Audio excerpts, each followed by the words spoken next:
आप सबको नई साल की बहुत बहुत मुबारक हो, मुबारक हो, मुबारक हो।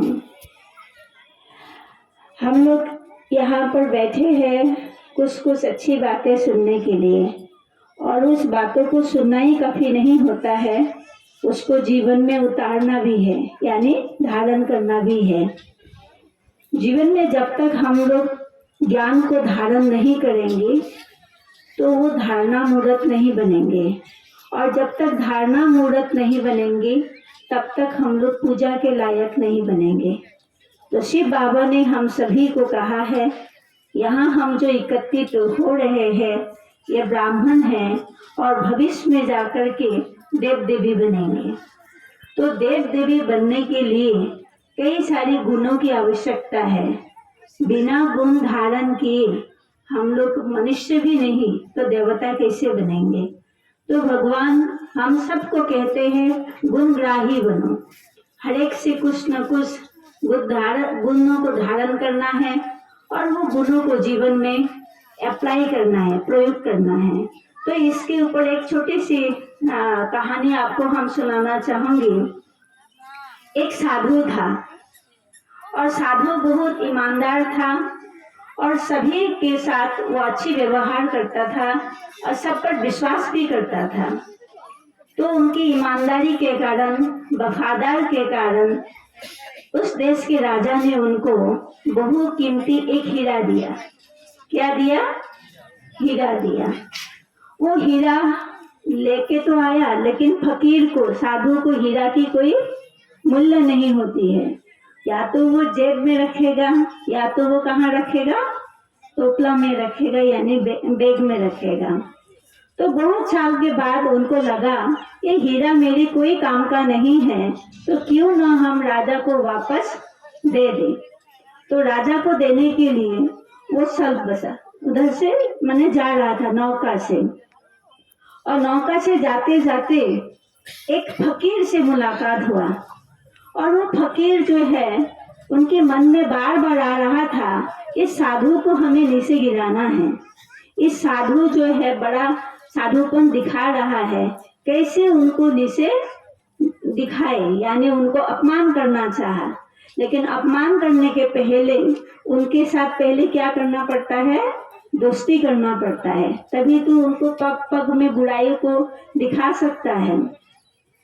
तो उन्होंने दोस्ती के बहाने साधु से बात करने लगा, और साधु को तो भा तो गया था कि ये थोड़ी सी सलाख प्रवृत्ति की है। तो उन्होंने फिर भी उनसे बातें किया। बातें करते करते साधु ने कहा, मुझे बहुत साल पहले एक राजा ने एक हीरा दिया था, और हीरा को वापस करने के लिए ही मैं उस राजा के पास जा रही हूँ। तो उस फकीर को जो है हीरा की बातें सुनते ही लालच आ गया। क्या आ गया?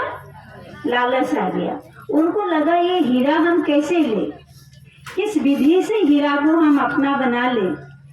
तो उन्होंने कहा कि इतना कीमती चीजें आप लेके जा रहे हैं, कहाँ रखा है?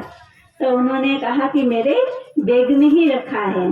तो उन्होंने कहा दिखा सकते हैं? तो उन्होंने दिखाया, देखो ये हीरा है। तो उनकी मन में प्लानिंग हो गया कि ये हीरा हमको क्या करना है? चोरी कर लेना है। तो रात को जब साधु सो गया, सोने के बाद साधु की बैग खोदने लगा कि हीरा कहाँ मिलेगा, लेकिन उनको हीरा नहीं मिला। ठीक है, खोजा, बहुत खोजा, उनका कपड़ा सब खोजा, लेकिन हीरा नहीं मिला। फिर दूसरा दिन बोला कि आप हीरा संभाल के रखा है ना? बोला हाँ रखा है। तो देखना यहाँ चोर बहुत है, क्योंकि हम लोग नौका में जा रहे हैं, कौन कैसा है पता नहीं है, आप हीरा को संभाल के रखना। बोला कहाँ रखा? बोला ये देखो बैग में रखा है। तो वो हैरान हो गया, रात को तो मैंने बैग खोजा था, हीरा तो मुझे नहीं मिला। तो उनको लगा कि नहीं, आज तो मुझे कैसे भी करके हीरा को चोरी करना ही है। तो नेक्स्ट डे रात जो शाम होते ही उनको लगा कि आज जल्दी सो जाती हूँ बीमार के बहाने, और आज चोरी करके ही छोड़ेंगे। ठीक है, तो उस दिन वो जल्दी सो गया। और जो साधु है उनको लगा पता नहीं तबीयत खराब हुआ होगा, इसीलिए जल्दी सो गया। तो फिर जब सभी सो गया, उनका तो नींद खुल गया। फिर से बैग जो है उन्होंने एक एक कपड़े निकाल निकाल के ढूंढने लगा हीरा। ठीक है, तो हीरा खोजते खोजते वहां भी हीरा नहीं मिला। फिर नेक्स्ट डे सवेरे बोला कि आपने हीरा कहाँ रखा है? बोला नहीं, हम तो ये देखो बैग में ही हीरा है। तो रहा नहीं हीरा। बोला 2 रात से मैं हीरा आपके बैग में खोज रहा हूँ, लेकिन आपके पास तो हीरा था ही नहीं।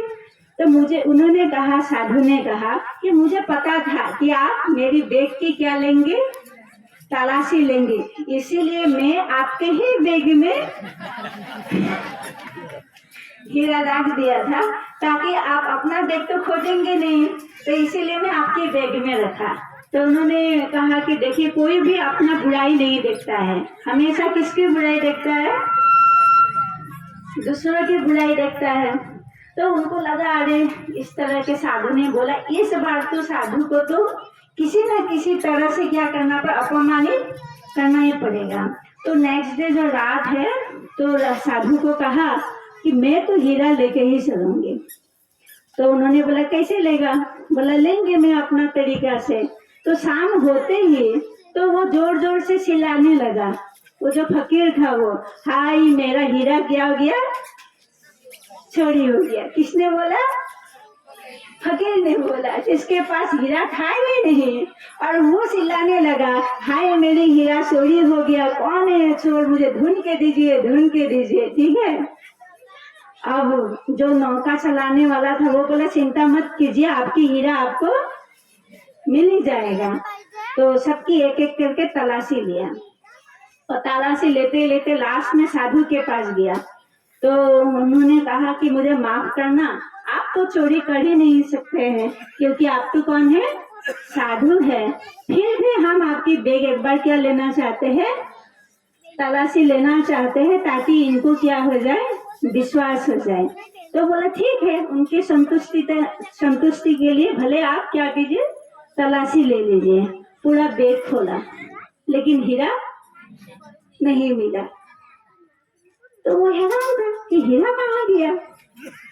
वो हैरान होते 2 दिन पार हो गया नौका में।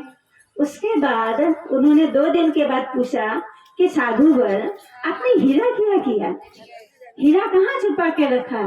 तो साधु ने बोला कि हीरा मेरे लिए कीमती नहीं है, मेरे लिए सबसे बड़ी कीमती है विश्वास और ईमानदार और वफादार। और आपने मेरे को चोरी की इल्जाम लगा दिया। अब लोगों को तो पता नहीं है कि मेरे पास हीरा है, पता तो सिर्फ आप ही को था। अगर मेरे बैग में हीरा मिल जाता तो सभी की नजर में क्या हो जाती, शोर हो जाता, और लोग हमेशा मुझे उसी निगाहों से देखता, इसीलिए मैंने हीरा को पानी में फेंक दिया। ठीक है ना, हीरा को उन्होंने फेंक दिया।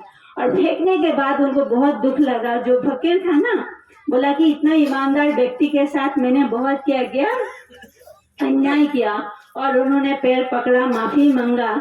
तो ये जो मैंने कहानी सुनाया, ये कहानी इसीलिए नहीं सुनाया आप लोगों की मनोरंजन बढ़ाए। हमारी कहानी सुनाने का मतलब ये है कि ईमानदार और वफादार ये खरीदने से नहीं मिलता है, कोई वस्तु के साथ कंपेयर नहीं किया जा सकता है।